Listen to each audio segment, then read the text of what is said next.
24. Joás tenía 7 años cuando ascendió al trono y reinó en Jerusalén 40 años. Su madre era Sibia, oriunda de Berseba. Mientras el sacerdote Joyadá vivió, Joás hizo lo que agradaba al Señor. Joyadá eligió 2 esposas para Joás, y con ellas Joás tuvo hijos e hijas. Algún tiempo después, Joás decidió reparar el templo del Señor. Reunió a los sacerdotes y a los levitas, y les dijo: vayan por las ciudades de Judá y recojan dinero de todos los israelitas para reparar cada año el templo de su Dios. Háganlo inmediatamente. Sin embargo, los levitas fueron negligentes. Entonces el rey llamó al sumo sacerdote Joyadá y le dijo: ¿por qué no has presionado a los levitas para que vayan y recojan en Judá y en Jerusalén la contribución que Moisés, siervo del Señor, y la asamblea de Israel impusieron para la tienda del pacto? Resulta que la malvada de Atalía y sus hijos habían destrozado el templo de Dios, y hasta habían ofrecido a los Baales los objetos sagrados del templo del Señor. Por eso el rey ordenó que se hiciera un cofre y se colocara afuera, junto a la puerta del templo del Señor. Luego mandó que se pregonara por Judá y Jerusalén que trajeran al Señor la contribución que Moisés, siervo del Señor, había ordenado a Israel en el desierto. Todos los jefes y todo el pueblo llevaron alegremente sus contribuciones y las depositaron en el cofre hasta llenarlo. Los levitas llevaban el cofre a los funcionarios del rey para que lo examinaran. Cuando veían que había mucho dinero, se presentaban el secretario real y un oficial nombrado por el sumo sacerdote, y luego de vaciar el cofre, volvían a colocarlo en su lugar. Esto lo hacían todos los días, y así recogieron mucho dinero. El rey y Joyadá entregaban el dinero a los que supervisaban la restauración del templo del Señor, y estos contrataban canteros, carpinteros y expertos en el manejo del hierro y del bronce para repararlo. Los supervisores de la restauración trabajaron diligentemente hasta terminar la obra. Repararon el templo del Señor y lo dejaron en buen estado y conforme al diseño original. Cuando terminaron, le llevaron al rey y a Joyadá el dinero que sobró, y éstos lo utilizaron para hacer utensilios para el templo del Señor, utensilios para el culto y para los holocaustos, y cucharones y vasos de oro y de plata. Todos los días mientras Joyadá vivió, se ofrecieron holocaustos en el templo del Señor. Pero Joyadá envejeció y murió muy anciano. Cuando murió, tenía 130 años. Fue sepultado junto con los reyes en la ciudad de David, porque había servido bien a Israel y a Dios y su templo. Después de que Joyadá murió, los jefes de Judá se presentaron ante el rey para rendirle homenaje, y él escuchó sus consejos. Abandonaron el templo del Señor, Dios de sus antepasados, y adoraron las imágenes de Aserá y de los ídolos. Debido a este pecado, la ira de Dios cayó sobre Judá y Jerusalén. El Señor les envió profetas para que los exhortaran a volver a Él, pero no les hicieron caso. El Espíritu de Dios vino sobre Zacarías, hijo del sacerdote Joyadá, y éste, presentándose ante el pueblo, declaró: así dice el Señor, ¿por qué desobedecen mis mandamientos? De ese modo no prosperarán. Como me han abandonado, yo también los abandonaré. Pero ellos conspiraron contra Zacarías, hijo de Joyadá, y por orden del rey lo mataron a pedradas en el atrio del templo del Señor. Así fue como el rey Joás mató a Zacarías, y no tomó en cuenta la bondad de Joyadá, quien al morir dijo: que el Señor vea esto y te juzgue. Al cabo de un año, las tropas sirias marcharon contra Joás, invadieron Judá y Jerusalén, y después de matar a los jefes del pueblo, enviaron todo el botín al rey de Damasco. Aunque el ejército sirio era pequeño, el Señor permitió que derrotara a un ejército muy numeroso, porque los habitantes de Judá habían abandonado al Señor, Dios de sus antepasados. De esta manera, Joás recibió el castigo que merecía. Cuando los sirios se retiraron, Dejando a Joás gravemente herido, sus servidores conspiraron contra él y lo mataron en su propia cama, vengando así la muerte del hijo del sacerdote Joiada. Luego lo sepultaron en la ciudad de David, pero no en el panteón de los reyes. Los que conspiraron contra Joás fueron Zabad, hijo de Simat el amonita, y Josabad, hijo de Simrit el moabita. Todo lo relacionado con los hijos de Joás, con las muchas profecías en su contra y con la restauración del templo de Dios, está escrito en el comentario sobre el libro de los reyes. Su hijo Amasías lo sucedió en el trono. Capítulo 25. Amasías tenía 25 años cuando ascendió al trono, y reinó en Jerusalén 29 años. Su madre era Joadán, oriunda de Jerusalén. Amasías hizo lo que agrada al Señor, aunque no de todo corazón. Después de afianzarse en el poder, Amasías mató a los ministros que habían asesinado a su padre el rey. Sin embargo, según lo que ordenó el Señor, no mató a los hijos de los asesinos, pues está escrito en el libro de la ley de Moisés: a los padres no se les dará muerte por la culpa de sus hijos, ni a los hijos se les dará muerte por la culpa de sus padres, sino que cada uno morirá por su propio pecado. Amasías reunió a los de Judá y puso al frente de todo Judá y Benjamín jefes de 1000 y de 100 soldados, agrupados según sus familias patriarcales. Censó a los hombres mayores de 20 años, y resultó que había 300,000 hombres aptos para ir a la guerra y capaces de manejar la lanza y el escudo. Además, por la suma de 3,300 kilos de plata, contrató a 100,000 guerreros valientes de Israel. Pero un hombre de Dios fue a verlo y le dijo: Su Majestad, no permita que el ejército de Israel vaya con usted, porque el Señor no está con esos efraimitas. Si usted va con ellos, Dios lo derribará en la cara misma de sus enemigos, aunque luche valerosamente, porque Dios tiene poder para ayudar y poder para derribar. Amasías le preguntó al hombre de Dios: ¿qué va a pasar con los 3,300 kilos de plata que pagué al ejército de Israel? El Señor puede darle a usted mucho más que eso, respondió. Entonces Amasías dio de baja a las tropas israelitas que habían llegado de Efraín, y las hizo regresar a su país. A raíz de eso, las tropas se enojaron mucho con Judá y regresaron furiosas a sus casas. Armándose de valor, Amasías guió al ejército hasta el Valle de la Sal, donde mató a 10,000 hombres de Seir.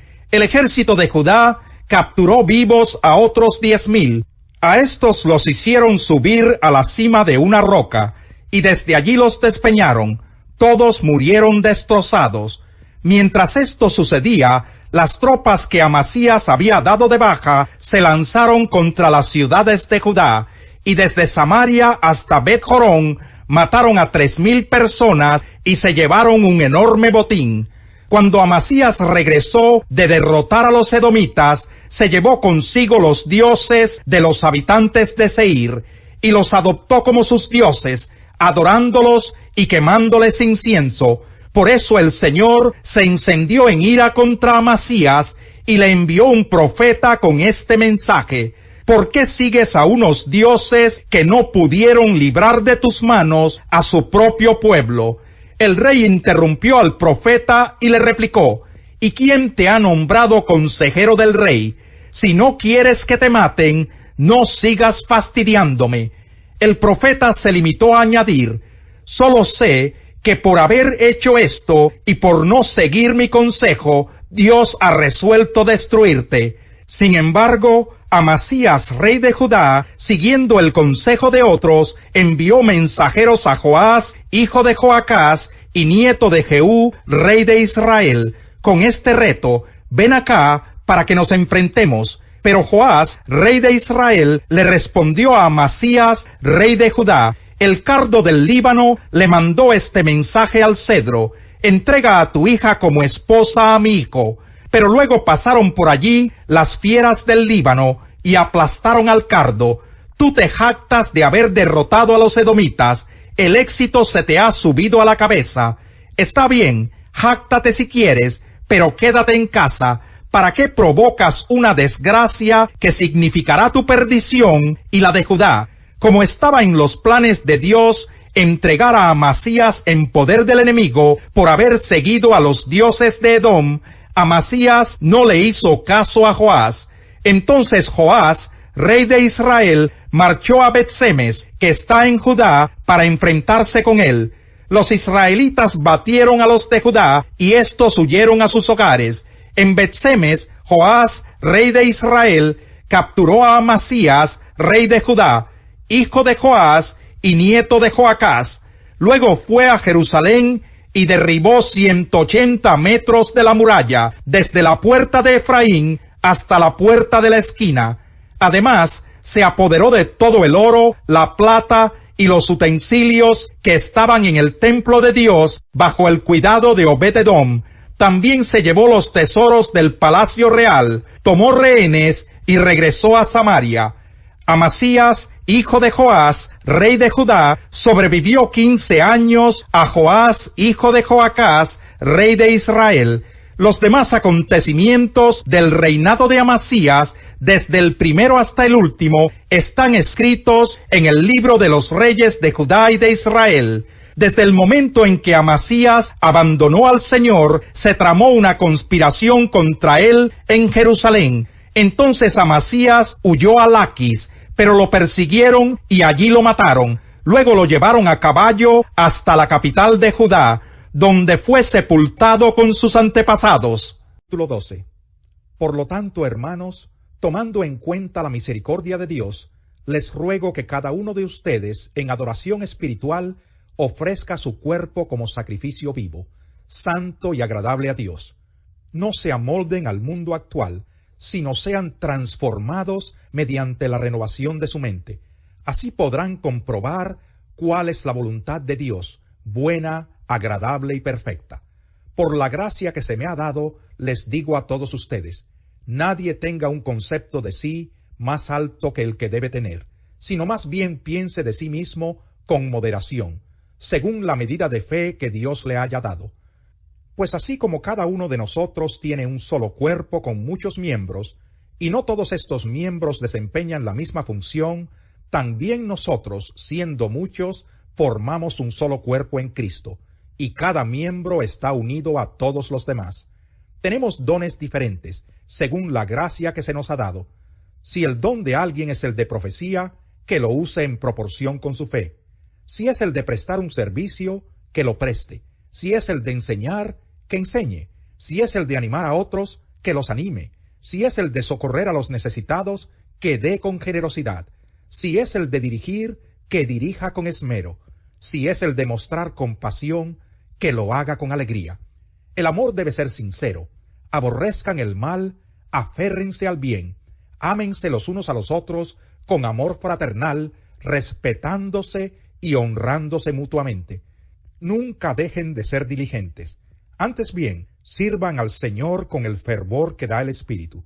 Alégrense en la esperanza, muestren paciencia en el sufrimiento, perseveren en la oración, ayuden a los hermanos necesitados, practiquen la hospitalidad, bendigan a quienes los persigan, bendigan y no maldigan.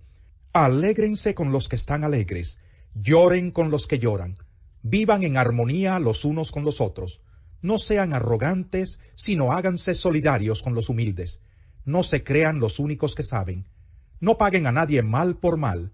Procuren hacer lo bueno delante de todos. Si es posible, y en cuanto dependa de ustedes, vivan en paz con todos.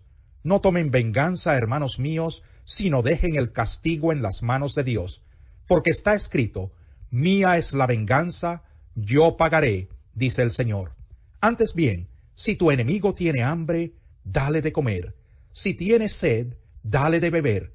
Actuando así, harás que se avergüence de su conducta. No te dejes vencer por el mal, al contrario, vence el mal con el bien. Pero tú, Señor, no te alejes, fuerza mía, ven pronto en mi auxilio, libra mi vida de la espada, mi preciosa vida del poder de esos perros, rescátame de la boca de los leones, sálvame de los cuernos de los toros, proclamaré tu nombre a mis hermanos, en medio de la congregación te alabaré, alaben al Señor los que le temen, honren los descendientes de Jacob, veneren los descendientes de Israel, porque él no desprecia ni tiene en poco el sufrimiento del pobre, no esconde de él su rostro, sino que lo escucha cuando a él clama. Tú inspiras mi alabanza en la gran asamblea. Ante los que te temen cumpliré mis promesas. Comerán los pobres y se saciarán. Alabarán al Señor quienes lo buscan. Que su corazón viva para siempre. Se acordarán del Señor y se volverán a Él todos los confines de la tierra. Ante Él se postrarán todas las familias de las naciones, porque del Señor es el reino, Él gobierna sobre las naciones. Festejarán y adorarán todos los ricos de la tierra. Ante Él se postrarán todos los que bajan al polvo, los que no pueden conservar su vida. La posteridad les servirá. Del Señor se hablará a las generaciones futuras. A un pueblo que aún no ha nacido se le dirá que Dios hizo justicia. Cuando el rey se sienta en el tribunal, con su sola mirada barre toda maldad. ¿Quién puede afirmar, tengo puro el corazón, estoy limpio de pecado? Pesas falsas y medidas engañosas, vaya pareja que el Señor detesta.